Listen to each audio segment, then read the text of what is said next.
Sumuko na po ang ikatatlong pinaka-wanted na tao tungkol sa droga sa lalawigan ng Laguna. Umamin ng suspect na natakot daw siyang mapatay sa operasyon ng pulisya.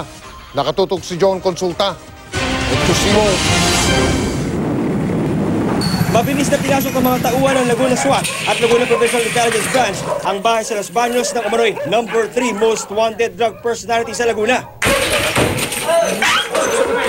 Ginamitan pa ng battering ram ang mga pinto para mabuksan. Matapos mabuksan, agad pinasok ang mga kwarto para masigurong wala ng anumang banta. Pero wala pala sa bahay ang target na si Dan Lex San Luis. Sa pag-aalugong ng mga otoridad, kasama ang mga opisyal ng barangay, na-recover ang ilang sachet ng shabu at isang timbangan. Nung nakaraang buwan lang, convicted na yung kapatid niya sa drugs din. Meron tayong mga nakuha diyang mga drug poser pa sa Los Baños, which is siya din ang sinasabi na siya ang pinagkukunan.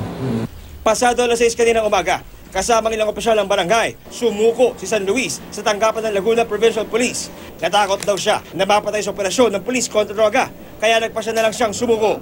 Di naman niya itinanggi ang pagkakasangkot sa droga. Tatakot po kasi ko eh. Pati po nanay ko baka humadamay. Pangako ko po sa nagbabagong buhay na po ako. Kahit sumuko, kakarapin pa rin ni San Luis ang kasong isinampa laban sa kanya na paglabag sa Dangerous Drugs Act. Halos lahat nung nasa aming crime incident like robbery, theft, murder, rape, connected sa paggamit sa droga. Talagang i-operate ito, mabawasan para hindi rin mag-escalate yung mga krimen. John Consulta, nakatutok, 24 oras.